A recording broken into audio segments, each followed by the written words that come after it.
अच्छा, तो हमारी आज डे 17 क्लास नंबर 17 मैथमेटिक्स, और यहाँ पर मैंने गलती से लिखा है क्लास 6 जो कि है क्लास 7। ठीक है, 7 क्लास हम पढ़ रहे हैं, 7 क्लास के एक्सरसाइजेस और 7 क्लास के चैप्टर्स को। ठीक है, तो इसमें कल हमने किया था एक्सरसाइज नंबर 1.1 में थोड़ी सी बातें की थी हमने रेशनल नंबर्स के ऊपर।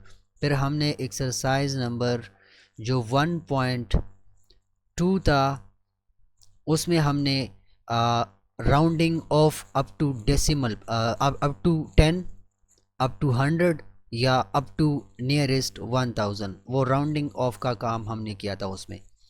अभी एक्सरसाइज नंबर 1.3,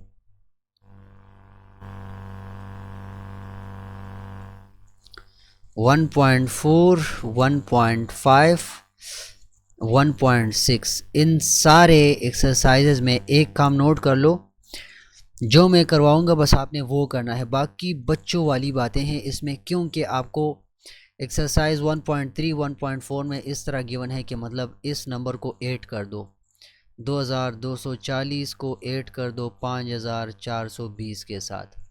तो आप मुझे काइंडली एनीवन माइक्रोफोन ओपन करके बताएं, ये मुश्किल काम है, ये मुझे पढ़ाना चाहिए आपको?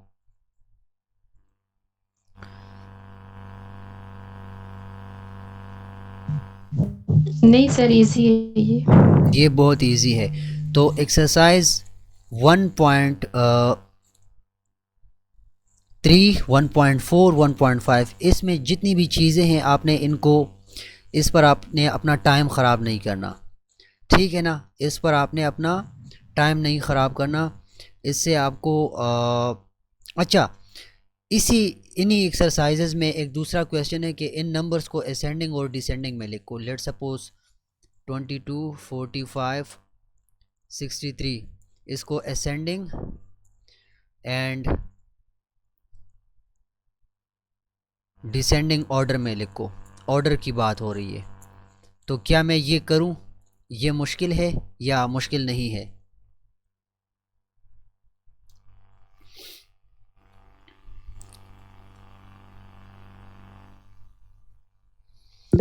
ये असेंडिंग और डिसेंडिंग तो बहुत इजी है। असेंडिंग में हम छोटी वैल्यू से स्टार्ट ले लेंगे और बड़ी वैल्यूज़ की तरफ जाएंगे। अभी देखें, इसमें छोटी वैल्यू 22 है, फिर उसके बाद 45, उसके बाद 63, तो हम छोटी वैल्यू से होकर बड़ी वैल्यू तक चले गए, तो ये असेंडिंग है। अब डिसेंडिंग ऑर्डर इसका कैसे बनेगा? डिसेंडिंग कुछ इस तरह से बनेगा, 63, 45, 22। सो ये ऑर्डर वाली बातें बहुत इजी है, इस पर आपने टाइम ख़राब नहीं करना। अच्छा, क्लास का टाइम बहुत वेस्ट हुआ आज हमसे। मैं जो करने वाली चीज़ है इसमें वो आपको यहाँ पर क्लियर कर देता हूँ। आपके क्लास नंबर ये क्लास 7 में एक्सरसाइज नंबर 1.6 में जो क्वेश्चंस हैं यहाँ पर हैं मेरे सामने कि आप इनको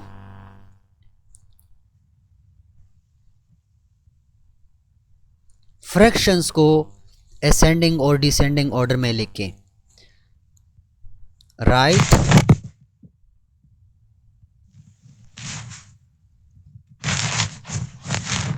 fractions in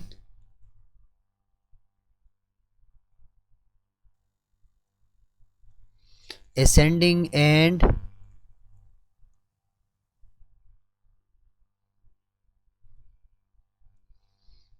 descending order. Fractions आपको कुछ गिवन है।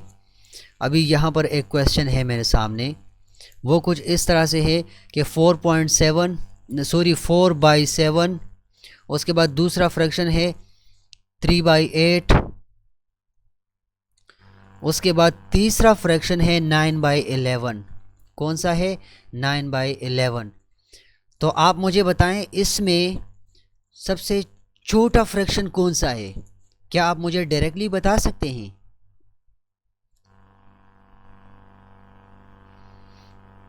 बस ये आज हमारा काम है। इसके बाद क्लास ये जो चैप्टर 1 है इसका, ये एक्सरसाइज नंबर 1.6 की बात हो रही है, ये बातें हो रही है एक्सरसाइज नंबर 1.6 की। तो आप मुझे ये बताएं, इसमें कोई मुश्किल है? नहीं, मुश्किल तो इसमें है, यही असल काम है हमारा। आप लोग मुझे ये बताएं, इसमें सबसे छोटा फ्रैक्शन, सबसे जो छोटा है वो कौन सा है? कोई बंदा माइक्रोफोन ऑन करके बता सकता है।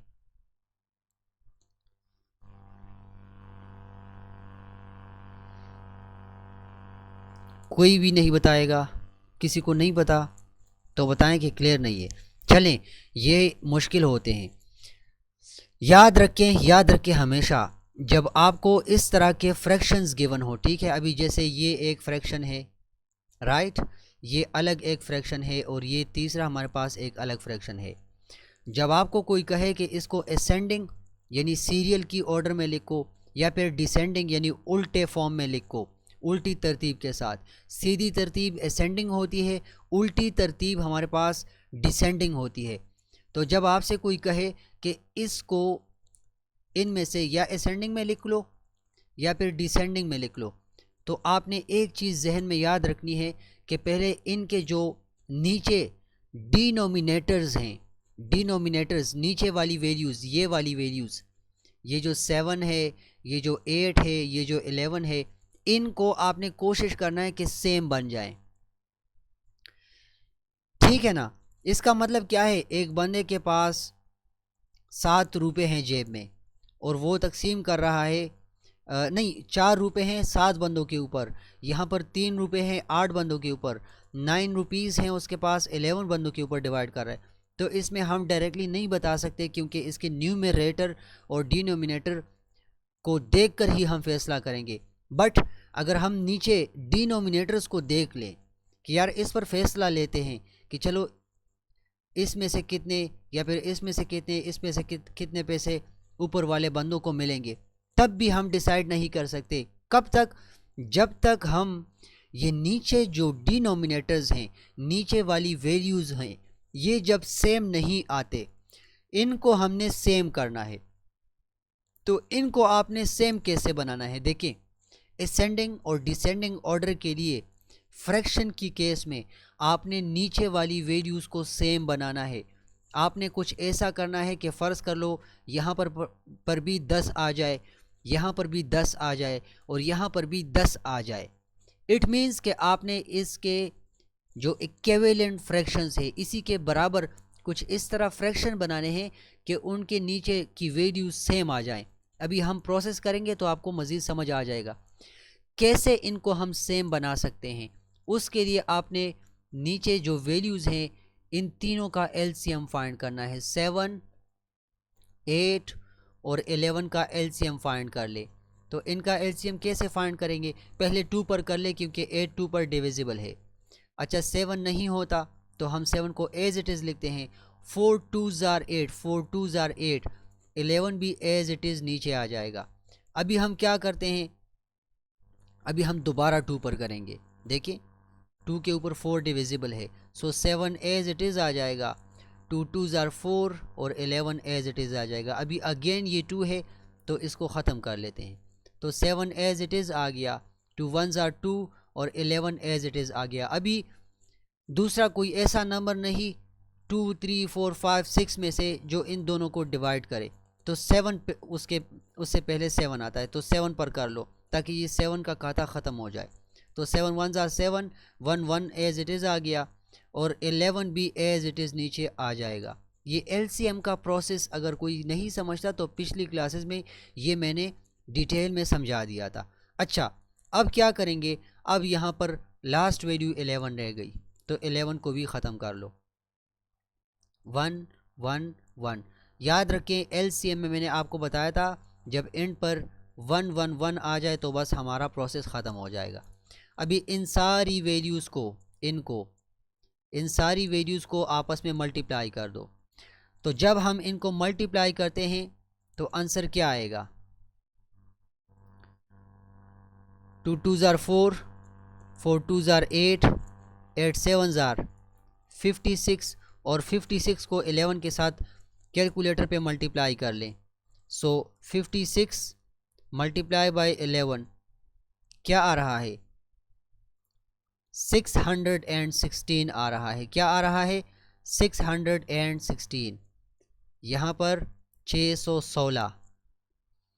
इन तीनों वैल्यूज़ का 7 का 8 का 11 का एलसीएम हमारे पास 616 आ गया।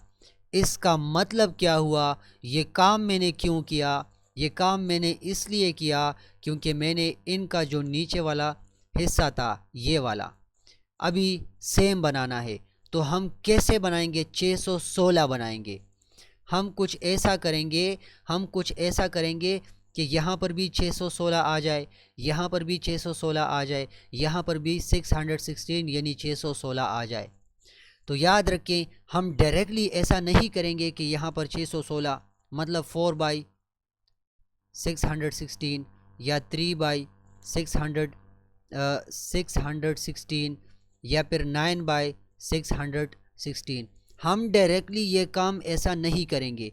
अगर नीचे की वैल्यूज़ मैंने चेंज की तो ये फ्रैक्शन है, ठीक है ना। आपने इनके साथ भी ऐसा जुगाड़ करना है, जो नीचे आपने वैल्यूज़ के लिए किया ऊपर भी आपने वही काम करना है। सो हम डायरेक्टली इनको ऐसा नहीं लिख सकते, याद रखें, हमेशा याद रखें। ठीक है, समझ आ गया आप लोगों को यहाँ तक।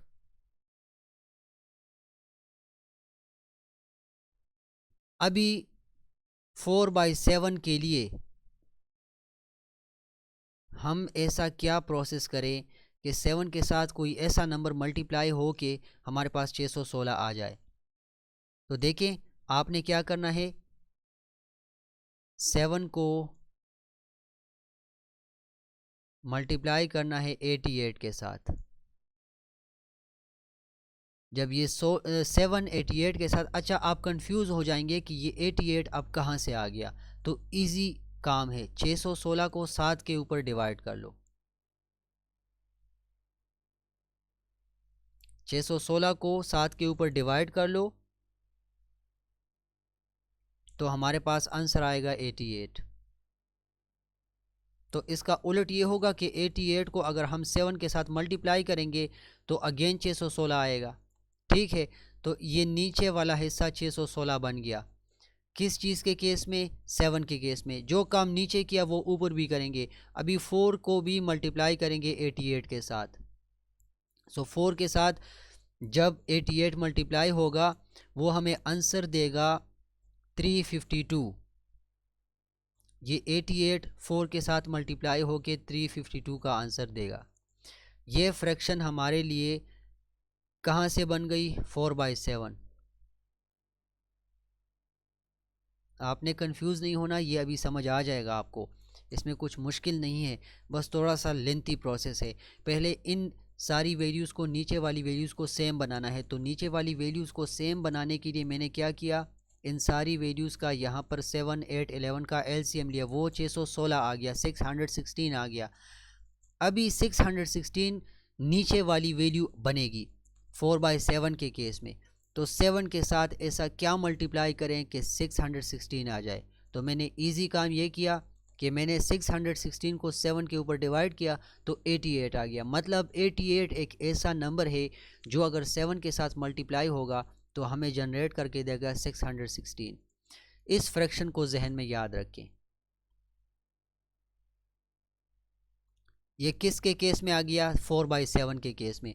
अभी 3/8 के केस में कैसे करेंगे, 3/8 के केस में ऐसे करेंगे कि 3 और 8, यहाँ 8 के साथ कोई ऐसी वैल्यू मल्टीप्लाई करेंगे कि वो हमें 616 जनरेट करके दे दे, वो हमारे लिए 616 बना दे। ऐसी यहाँ पर कौन सी वैल्यू बनाएं, कि कौन सी वैल्यू लगाएं जो 616 हमारे लिए जनरेट करे। तो इजी सा काम है।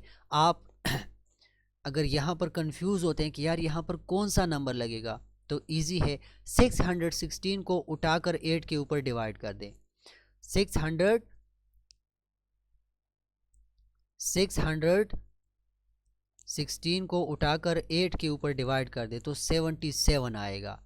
तो यहाँ पर 7 7 लगा ले। अभी ये 77 नीचे 8 के साथ मल्टीप्लाई करेंगे तो ऊपर भी करेंगे, ठीक है, ताकि फ्रैक्शन अपना शेप बरकरार रख सके। ये काम हमने लाजमी करना है क्योंकि नीचे के साथ डिनोमिनेटर चेंज होगा मल्टीप्लिकेशन के लिए, तो फिर उसका मतलब ऊपर भी वही प्रोसेस होगा। अगर वो प्रोसेस नहीं करेंगे, डायरेक्टली 3 लिखेंगे, तो फिर वो हमारा आंसर गलत आएगा। अभी 773 को मल्टीप्लाई कर दे, 7 को 3 के साथ मल्टीप्लाई करें तो 7 3 ज़ार 21 आ गया, 2 कैरी हो गया, 7 3 ज़ार 21 और 2 21 22 23, यहाँ पर इससे 231 आ गया, 231 हमारे पास आ गया। अभी इस फ्रैक्शन को याद रखें, ये एक दूसरा फ्रैक्शन बन गया। आप नोट कर रहे हैं यहाँ पर ये 16 बन गया, 616, इसका भी 616 बन गया। अभी लास्ट वैल्यू रहती है 9/11।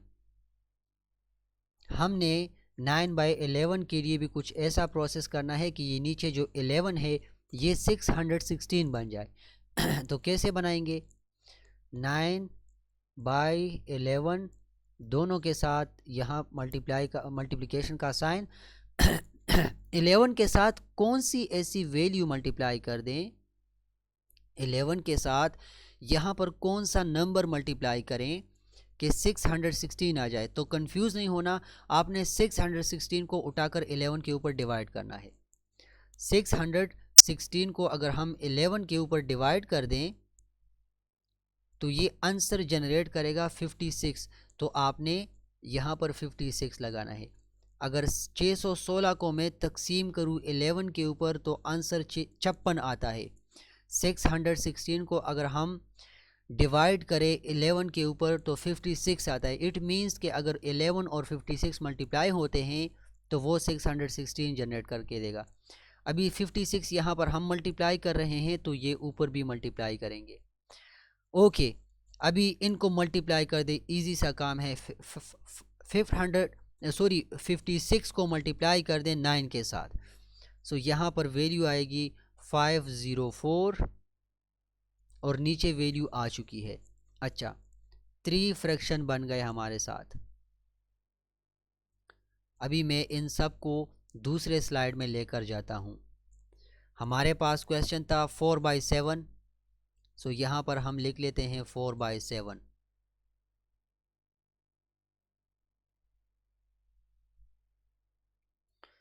दूसरा हमारे पास फ्रैक्शन था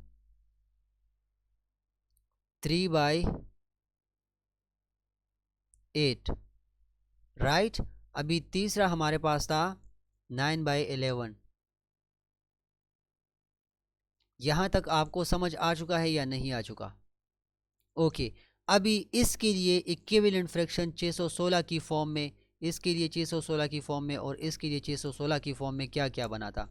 एक था 352 डिवाइड बाई 616, सो वो इसके नीचे इस तरह लिख लेंगे, 352 डिवाइडेड बाय 616।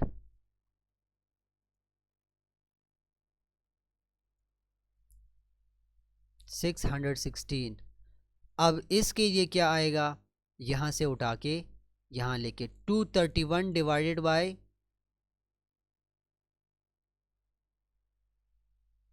616। ओके, इसके लिए क्या बना था, वो बना था 504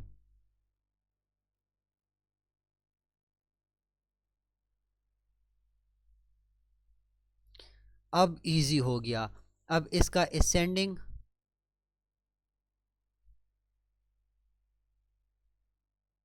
ऑर्डर और डिसेंडिंग ऑर्डर लिखना है, बस सिंपल सा काम है। अच्छा देखिए, ये फ्रैक्शंस अब आपने कंसिडर करने हैं। इसमें से छोटी वैल्यू कौन सी है, असेंडिंग ऑर्डर में पहले वो लिखेंगे। 352, 231, 504 में छोटी वैल्यू कौन सी है, 231।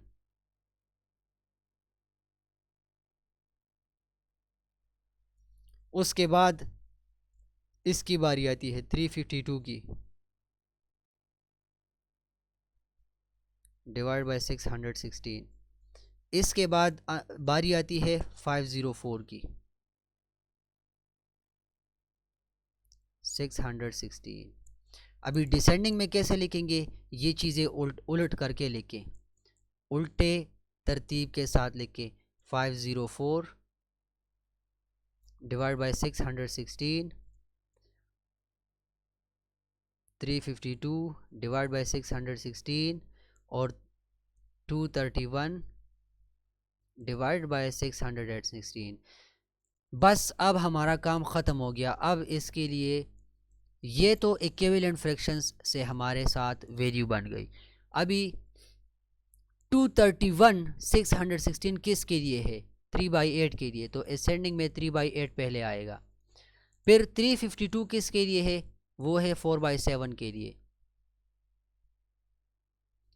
और 504 किसके लिए है, वो है 9/11 के लिए। तो हम कहेंगे कि सबसे छोटा ये है, इससे थोड़ा सा बड़ा ये फ्रैक्शन है, और इन दोनों से बड़ा ये फ्रैक्शन है। ये असेंडिंग ऑर्डर हो गया, इसको यहाँ पर लिखे असेंडिंग ऑर्डर AO। अच्छा, डिसेंडिंग ऑर्डर क्या बनेगा, इस चीज़ को उल्टा लिख लो, 9/7, 4/7, 3/8। ये हो गया हमारे पास DO, डिसेंडिंग ऑर्डर। यहाँ तक किसी को किसी किस्म की कन्फ्यूजन है तो बता दे, वॉइस के थ्रू बता दे, किसी को समझ नहीं आया हो। ये हमारे आज के क्वेश्चन हैं, बस इस पर 1-2 क्वेश्चन और कर लेंगे, फिर क्लास को एंड कर देंगे। यही हमारा आज का काम है, लेंथी प्रोसेस है। किसी को यहाँ पर कोई कन्फ्यूजन हो तो बता सकता है।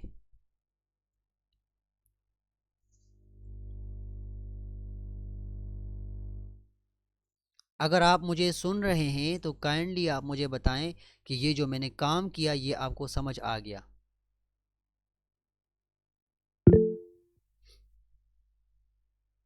शाहज़ैन मलिक साफ साफ बताएं, समझ आ चुका है या नहीं आ चुका।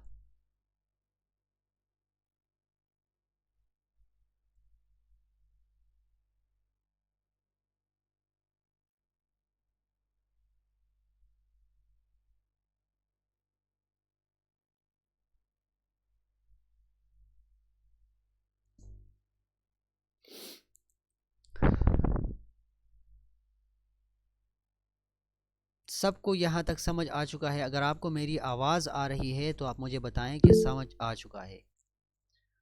ज़्यादा आज किसी को तंग नहीं करूँगा, मैं ख़ुद भी बहुत ज़्यादा सर्दी की वजह से परेशान हूँ, आप भी होंगे।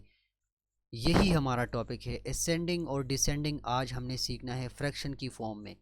क्योंकि आपको पेपर में इस तरह का क्वेश्चन आ सकता है कि आपको फ्रैक्शंस दे दें और नीचे आपको ऑर्डर दे दे कि इसका असेंडिंग ऑर्डर बता दो या इनका डिसेंडिंग ऑर्डर बता दो। फिर ये सारा प्रोसेस वहाँ पर आपने जल्दी जल्दी से करना होगा। अगर आपने यहाँ से सीख लिया तो वहाँ पर करना फिर मुश्किल नहीं है, आसान है।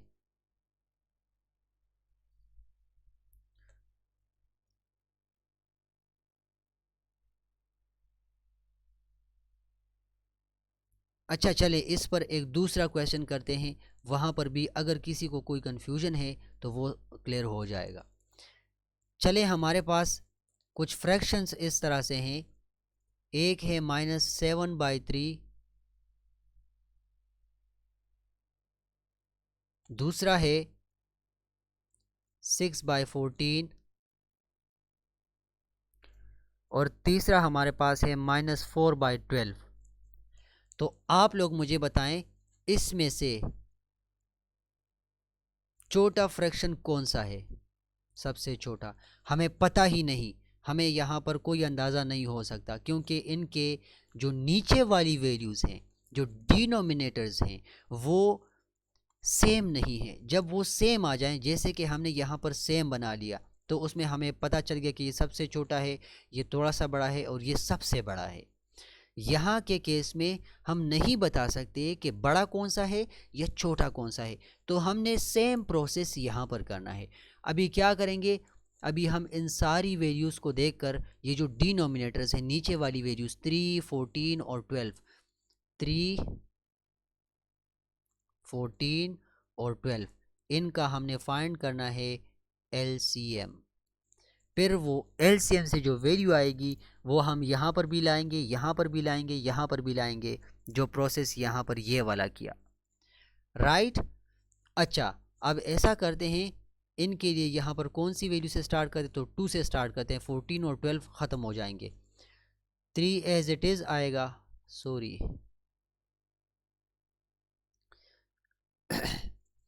3 एज इट इज़ नीचे उतर जाएगा, 7 2 ज़ार 14 आ गया और 6 2 ज़ार 12। अभी ये 6 हमारे पास हो रहा है, सो इसको 2 पर कर दें। सो ये 3 आएगा as it is, 7 as it is आएगा, और 3 2 ज़ार 6। अभी 3 की वैल्यू को ख़त्म करते हैं, 3 1 ज़ार 3, 7 एज इट इज़ आएगा और 3 1 ज़ार 3 हो जाएगा। अभी यहाँ पर 7 को ख़त्म करना है, तो 7 को ख़त्म करने के लिए हम 7 ही लगाएंगे, ठीक हो गया। 7 को ख़त्म करने के लिए हम 7 ही लगाएंगे। अच्छा, 7 1 ज़ार 7, 7 1 ज़ार 1 एज इट इज़ आ गया, 7 1 ज़ार 7 और 1 एज इट इज़ आ गया। अभी इन सारी वैल्यूज़ को मल्टीप्लाई कर दो, 2 2 ज़ार 4, 4 3 ज़ार 12, और ये 12 मल्टीप्लाई हो के 7 के साथ क्या आंसर देगा, 12 7 84। एलसीएम हमारे पास क्या आ गया, 84। अच्छा, अब हमने क्या करना है, इस फ्रैक्शन के साथ, इस फ्रैक्शन के साथ, इस फ्रैक्शन के साथ एक ऐसा प्रोसेस करना है कि ये नीचे वाली वैल्यूज़ 84 बन जाएं। क्या बन जाएं, 84 बन जाएं। तो अभी बनाते हैं, -7/3 के लिए, माइनस में कंफ्यूज ना हो, माइनस एज इट इज़ लिखते जाएंगे। -7/3 इज इक्वल टू, यहाँ पर इस 3 के साथ, इस वाले 3 के साथ हम कौन सी वैल्यू मल्टीप्लाई कर दें,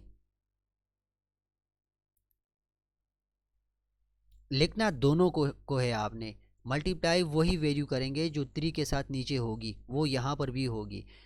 क्या करें कि 84 आ जाए, तो कंफ्यूज ना हो, 84 को डायरेक्टली आप 3 के ऊपर डिवाइड कर दें तो वहाँ से 28 आएगा। अगर हम 84 को उठाकर 3 के ऊपर डिवाइड कर दें तो यहाँ पर 28 आएगा। तो ये 28 नीचे मल्टीप्लाई हो गया, सो ऊपर भी ये मल्टीप्लाई होगा। अब इनको मल्टीप्लाई कर दें, 28 के साथ अगर 7 मल्टीप्लाई होगा तो 196 आएगा, लेकिन साइन हमारे पास माइनस इंटू प्लस माइनस, तो यहाँ पर 196 आ गया। ये एक फ्रैक्शन हमारे पास हो गया, इसको आपने जहन में रखना है कि ये एक फ्रैक्शन हमारे पास बन गया। 84 इसका नीचे वाला हिस्सा बन गया। मतलब ये है कि ये जो 7/3 है, सेम मतलब इसका भी है, ये और ये आपस में बराबर हैं, क्योंकि भाई बराबरी के लिए हमने 28 नीचे भी मल्टीप्लाई किया और 28 ऊपर भी मल्टीप्लाई किया, तो इस पर कोई फ़र्क नहीं पड़ा। अगर -196/84 है तो इसका जो मतलब है वो -7/3 का भी मतलब है, इक्विवेलेंट फ्रैक्शंस हैं। अच्छा, अब 6/14 को करते हैं, तो 6/14 को कैसे सिंप्लीफाई करेंगे, यहाँ 14 के साथ क्या मल्टीप्लाई करें कि उसके साथ भी 84 आ जाए। सो 6/14 इज इक्वल टू 6/14, 14 के साथ क्या वैल्यू मल्टीप्लाई करें कि 84 बन जाए।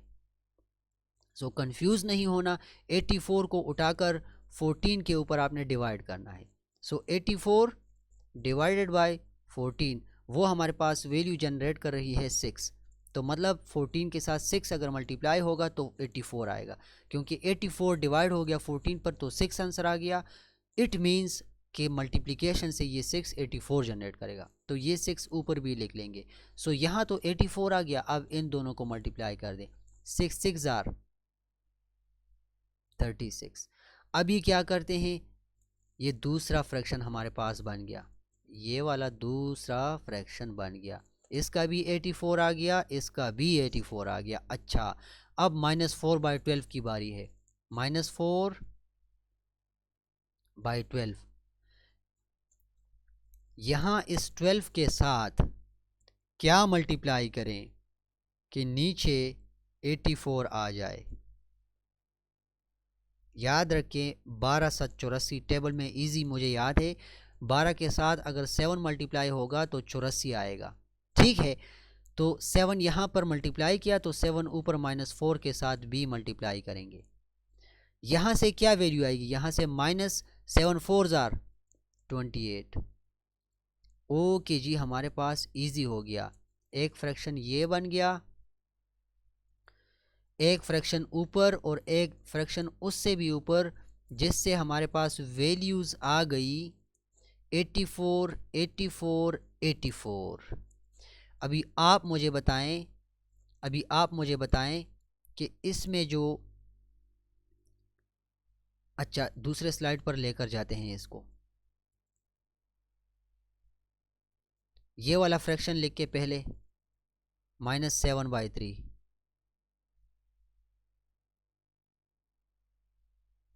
फिर ये दूसरा फ्रैक्शन लिख के 6/14,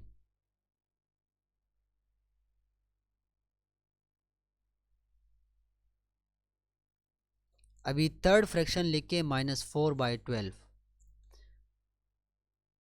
-4/12। अच्छा, इसको अगर हम नोट करें ऊपर से, जो हमने 84 यानी 84 के लिए जो फ्रैक्शंस बनाए वो इनके नीचे इक्विवेलेंट फॉर्म में लिख लेंगे।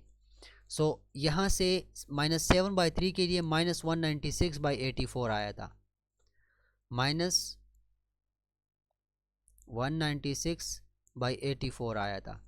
6/14 के लिए हमारे पास आया था 36/84, इसके लिए हमारे पास आया था 36/84। -4/12 के लिए हमारे पास आया था -28/84, -28/84। अब इस पर हमने डिसीजन लेना है। इस बंदे ने क्या किया है, -7/3, फिर है हमारे पास -28/3, ठीक है, फिर हमारे पास है 36/84, फिर है -28/84। इसमें हमारे पास जो वैल्यूज़ बन चुकी हैं, वैल्यूज़, इसमें सबसे छोटी और बड़ी वैल्यू का आपने डिसाइड करना है। तो आप लोग मुझे बताएं, ये जो ऊपर वाली वैल्यूज़ हैं, ये -196, 36 और -128 में सबसे छोटी वैल्यू कौन सी है? ये मैंने इंटीजर्स के चैप्टर में पढ़ाया था कि -196 और -128 में छोटी वैल्यू कौन सी है, सबसे छोटी वैल्यू? -196। Yes exactly. सो -196 को पहले लिख लेंगे, ये असेंडिंग ऑर्डर बन रहा है, ठीक हो गया। सो -196 को पहले लिखते हैं, बस -196 को अब लिखने की ज़रूरत नहीं। -196 कौन से फ्रैक्शन के लिए है? -7/3 के लिए, -7/3। यस। अच्छा, लाजमी सी बात है, ये तो प्लस में है तो सबसे बड़ी है, तो ये आखिर में आएगी, बस ये रह गई। सो -28/84 हमारे पास किसके लिए है? -4/12 के लिए। अब रह गई हमारे पास 36/84, ये इसका हो गया असेंडिंग ऑर्डर। अभी इसका डिसेंडिंग ऑर्डर क्या बनेगा?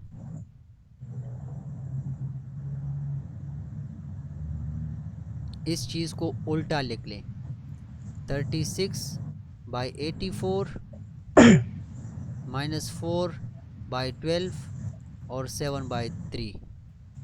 बस यार, ये इसका था डिसेंडिंग ऑर्डर। यहाँ से हमें पता चल गया कि भाई सबसे बड़ा फ्रैक्शन ये है। सबसे नहीं, मैंने कुछ गलती मैंने की, आपने नोट नहीं की।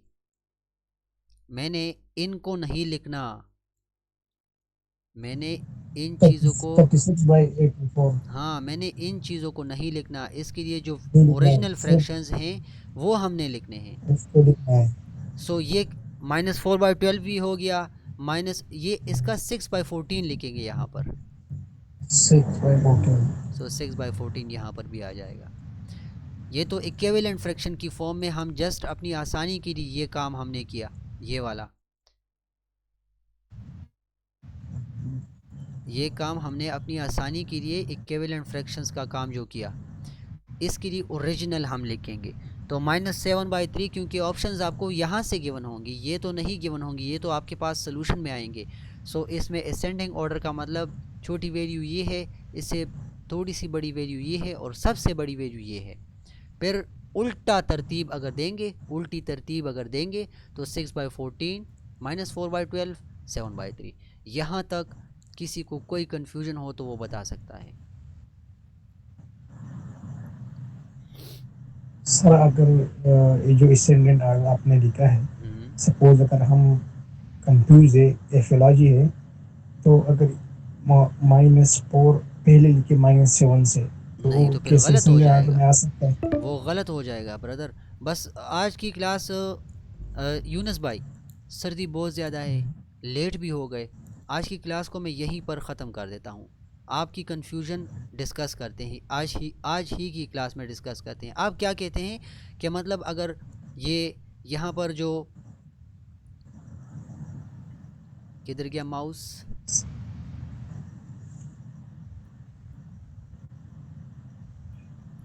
ये -7 है और ये -4 है, अगर आप ये करेंगे कि -7 कंफ्यूज हो गया मैं, आप कंफ्यूज कैसे होंगे? आपको पता नहीं है कि -7 और -4 में बड़ी वैल्यू कौन सी है।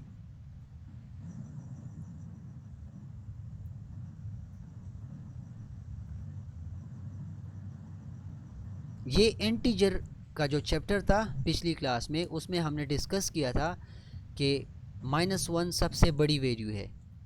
सो ये -4 -1 के करीब है या -7 -1 के करीब है? आप मुझे ये बताएं। -7 -1 से दूर है, -4 करीब है, सो -4 बड़ी है, तो हमने पहले असेंडिंग में छोटी वैल्यू लिखनी है, फिर उसके बाद बड़ी। सो छोटी वैल्यू -7 है, तो बस कंफ्यूज नहीं होना, आपने -7 लिखना है। ओके। इसको अगर आपने यूनुस भाई, इसको अगर आपने उल्टा लिख लिया, 15 मिनट का टाइम है, बस वाइट बोर्ड यहीं पर आपके पास पड़ा रहेगा। आज की क्लास यही टॉपिक था ओरिजिनल, इस पर ये जो चैप्टर था ना, ये पूरा 7.7 क्लास से जो एक्सरसाइज चैप्टर 1 है, यहीं पर इसमें ये सबसे ज़्यादा मतलब मुश्किल या लेंथी प्रोसेस वाले क्वेश्चन यही हैं, बाकी कुछ नहीं है। बाकी नंबर्स को ऐड करना है, मतलब एक नंबर को ऐड कर दो दूसरे नंबर के साथ, या फिर इसमें बड़ा कौन सा है, इसमें छोटा कौन सा है, वो नंबर है।